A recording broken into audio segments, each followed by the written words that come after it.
BCom part third विपणन अर्थ एवं परिभाषाएं। विपणन को अनेक तरीकों से परिभाषित किया गया है। कुछ ने इसे एक ऐसी मानवीय क्रिया के रूप में परिभाषित किया है जिसका उद्देश्य मूल्य के बदले उत्पादों के विनिमय से ग्राहकों को संतुष्ट करना है। कुछ विद्वानों ने इसे एक ऐसी क्रिया के रूप में परिभाषित किया है जिसके द्वारा उत्पादों में विभिन्न प्रकार की उपयोगिताओं का सृजन किया जाता है। उत्पादों में विभिन्न प्रकार की, कुछ लोग ऐसे मानते हैं, कुछ विद्वान ऐसे मानते हैं कि विभिन्न प्रकार की उपयोगिताओं का सृजन किया जाता है। यानी जो उत्पाद हैं वो एक तरह से कैसे उपयोगी हो सकते हैं और वो उपयोगी विभिन्न प्रकार से कैसे हो सकते हैं, तो उपयोगिताओं का सृजन किया जाता है। कुछ और अन्य विद्वानों ने इसे एक ऐसी क्रिया के रूप में परिभाषित किया है जो समाज को उच्च जीवन स्तर प्रदान करता है, डिलीवरी ऑफ स्टैंडर्ड लिविंग करती है।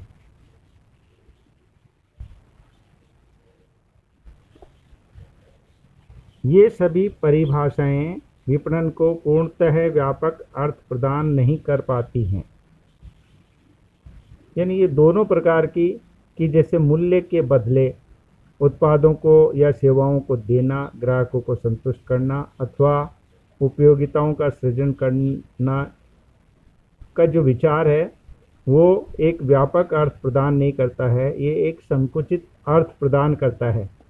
अतः विपणन क्षेत्र के कुछ विद्वानों ने विपणन शब्द को व्यापक अर्थ के रूप में परिभाषित किया है।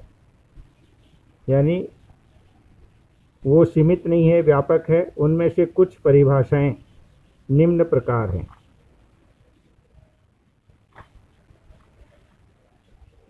सबसे पहले हम जैसे फिलिप कोटलर के अनुसार परिभाषा देखते हैं।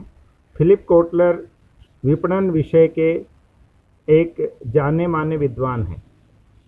विपणन एक सामाजिक एवं प्रबंधकीय प्रक्रिया है। इन्होंने क्या बताया है, विपणन को एक सामाजिक प्रक्रिया है, साथ साथ में प्रबंधकीय प्रक्रिया है, जिसके द्वारा लोग एवं लोगों के समूह उत्पादों का सृजन कर मूल्य के बदले विनिमय कर उन्हें प्राप्त करते हैं जिनकी उन्हें आवश्यकता एवं इच्छा है। यानी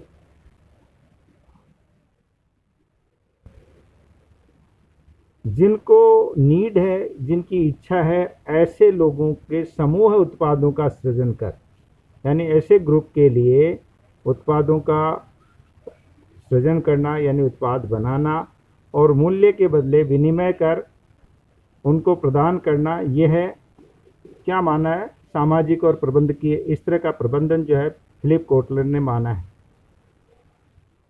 अमेरिकन मार्केटिंग एसोसिएशन की परिभाषा समिति ने पहली बार 1960 में विपणन शब्द को परिभाषित किया था। इसके बाद भी इस समिति ने इस शब्द की कई नई परिभाषाएं स्वीकार की। सन 2004 और 2007 में भी इस परिभाषा समिति ने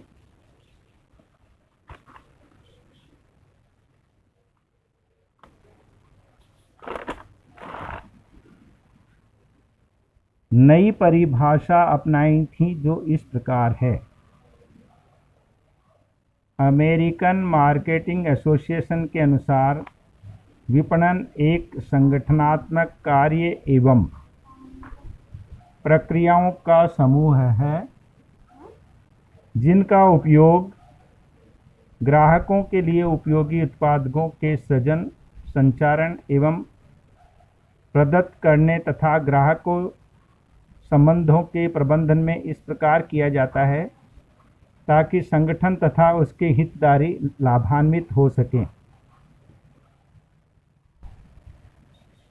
अमेरिकन मार्केटिंग एसोसिएशन की परिभाषा को हम ध्यान से देखें तो हम पाएंगे कि एक प्रक्रिया माना होने जिनका उपयोग ग्राहकों के लिए उपयोगी उत्पादों के सृजन, यानी जो ग्राहक के लिए उपयोगी हैं।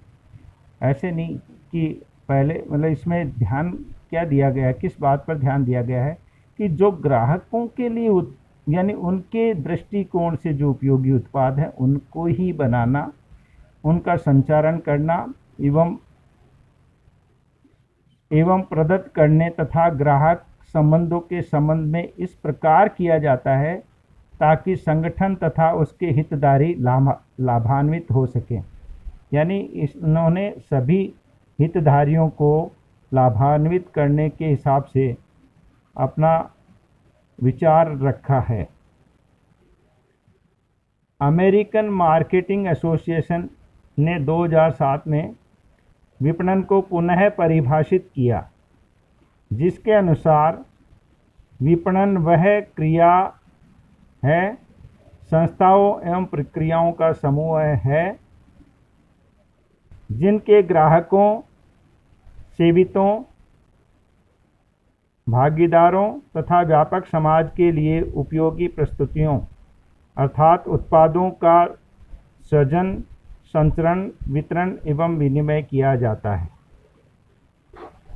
उससे मिलती जुलती परिभाषा पहले वाले में, इसमें क्या बताया गया है कि एक संस्थाओं में प्रक्रियाओं का ग्रुप है जिनमें ग्राहकों यानी जो क्लाइंट्स हैं या जो भागीदार हैं, इसमें समाज के अन्य जो भी हितधारी हैं उनको भी शामिल किया गया है। पहली परिभाषा के से इसमें ये अंतर है।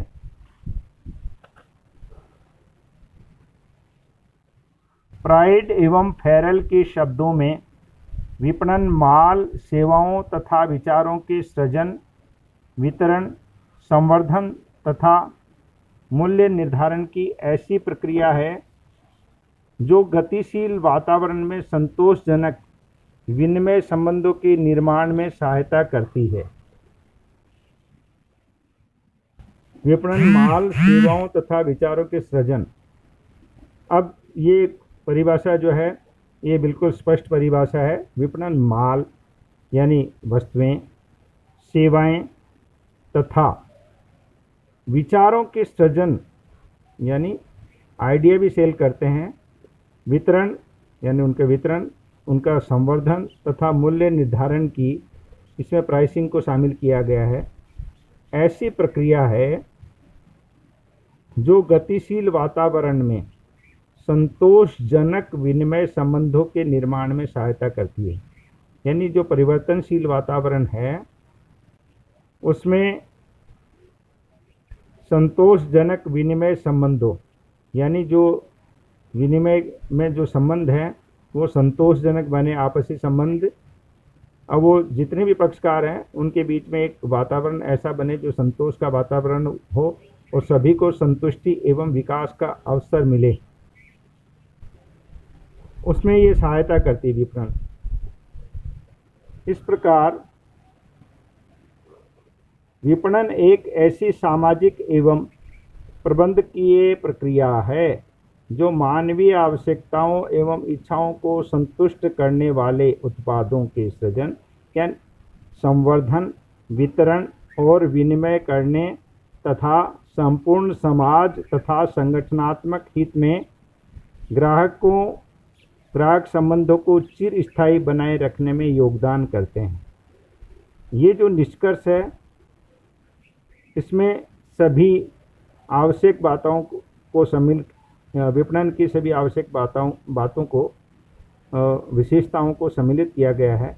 इसमें जो मानवीय आवश्यकताओं को ध्यान में रखा गया है और उसको संतुष्ट करना, उसकी इच्छाओं को संतुष्ट करना, ऐसे उत्पादों का सृजन, उनका संवर्धन, उनको यानी बढ़ावा देना, उनकी बिक्री को बढ़ावा देना, वितरण और विनिमय करने वाले तथा संपूर्ण समाज तथा संगठनात्मक हित में, यानी इसमें संपूर्ण समाज और संगठन का हित भी देखा गया है। ग्राहकों की आवश्यकताओं की संतुष्टि तो है ही है, ग्राहकों को चिरस्थायी बनाए रखने में योगदान करती है। ये एक महत्वपूर्ण बात है कि एक बार का संबंध नहीं है, वस्तु बेचने तक संबंध नहीं है, हमेशा हमेशा के लिए लंबे संबंध बनाए रखने का जो कार्य है वो विपणन का है। यहाँ ये ध्यान देने योग्य बात है कि ग्राहक विपणन क्रियाओं का केंद्र है, इसलिए विपणनकर्ताओं का उद्देश्य ग्राहकों की आवश्यकताओं को समझना एवं उन आवश्यकताओं के प्रति जवाबदेही बनाना होता है। ये बात ध्यान देने योग्य है कि ग्राहकों की आवश्यकताओं का विपणन क्रियाओं का केंद्र है। ग्राहकों की आवश्यकता ही विपणन क्रियाओं का केंद्र है। इसलिए विपणनकर्ताओं का क्या उद्देश्य होना चाहिए कि वह ग्राहकों की आवश्यकताओं को समझे, यानी शुरुआत वहाँ से करे कि ग्राहक की क्या आवश्यकता है एवं उन आवश्यकताओं के प्रति जवाबदेही बनाना होता है, यानी उनको मतलब एक जिम्मेदार तरीके से उनको पूरा करना है। उनको किसी प्रकार की दिक्कत नहीं आए ग्राहकों को। यदि ग्राहकों की आवश्यकताएं स्थिर नहीं होती हैं, यद्यपि यानी माना जाए कि ग्राहकों की आवश्यकताएं जो है वो भी बदलती रहती, स्टैटिक नहीं होती, लेकिन परिवर्तनशील वातावरण में विपणनकर्ताओं को ग्राहकों की आवश्यकताओं पर निरंतर निगरानी रखनी एवं समझनी होती है। ग्राहकों की आवश्यकताएं स्थिर नहीं है, लेकिन परिवर्तनशील जो वातावरण है उसमें एक विपणनकर्ताओं की ये जिम्मेदारी बन जाती है कि वो बदलती हुई आवश्यकताओं का ध्यान रखे, समझे और ग्राहकों की वर्तमान और भावी आवश्यकताओं की पहचान करने और उनका पूर्वानुमान लगाने के बाद ही विपणनकर्ताओं उत्पादों सेवाओं का सृजन, संचरण, प्रदत्त, वितरण एवं विनिमय करते हैं जो उनकी आवश्यकताओं को संतुष्टि प्रदान करती है। यानी इसमें यह देखना होता है कि ग्राहकों की आवश्यकताएं क्या है, भावी आवश्यकताएं क्या है और उसी के अनुरूप उत्पादन का सृजन करना है, संचरण करना है, प्रदत्त और उनको वितरण करना है और उनकी आवश्यकताओं को संतुष्ट कर, इस बात का भी ध्यान रखना है। संक्षेप में विपणन एक सामाजिक और प्रबंधकीय प्रक्रिया है जिनमें निम्नलिखित चरण सम्मिलित हैं। विपणन ग्राहकों की आवश्यकताओं की पहचान करना और उनका निर्धारण करना, यानी इसमें ग्राहक आवश्यकताओं की यानी मांग सृजन करनी है तो ग्राहकों की आवश्यकताओं की पहचान करनी है, उन आवश्यकताओं को संतुष्ट करने योग्य उत्पादों सेवाओं का सृजन और विकास करना, यानी आवश्यकताओं को मद्देनज़र उनको ध्यान रखते हुए ग्राहक केंद्रित मतलब विपणन होता है। अतः इन आवश्यकताओं को संतुष्ट करने वाले उत्पादों को बनाना है, उनको विकास करना है और उनका वितरण करना है। ग्राहकों की आवश्यकताओं और इच्छाओं को संतुष्ट करने वाले उत्पादों के सृजन, मूल्य निर्धारण, संवर्धन, विज्ञापन, व्यक्तिगत विक्रय आदि के माध्यम से करने और ग्राहकों से प्रगाढ़ संबंध स्थापित करने हेतु विपणन व्यय रचनाओं का निर्माण करता है। विपणन की यह संपूर्ण प्रक्रिया ग्राहकों को बेहतर उपयोगिता एवं संतुष्टि प्रदान करने के उद्देश्य से ही अपनाई जाती है। तो हमने जैसे विपणन के बारे में अंत में हम ये कह सकते हैं कि विपणन में सबसे पहले ग्राहक ध्यान में रखते हुए उनकी गतिशील वातावरण में क्या इच्छाएं, इनकी निगरानी रखते हुए ग्राहकों के दृष्टिकोण से वस्तुओं, सेवाओं आदि का उत्पादन किया जाता है, उनका संवर्धन किया जाता है और चिरस्थायी संबंध बनाए रखने के लिए उनसे संपर्क बनाया जाता है, उनकी निरंतर उनसे संपर्क बना के और उनको संतुष्ट करने का प्रयास किया जाता है। साथ ही साथ इसमें समाज एवं अन्य हितधारियों एवं स्वयं विपणनकर्ता अपने हित का भी ध्यान रखता है।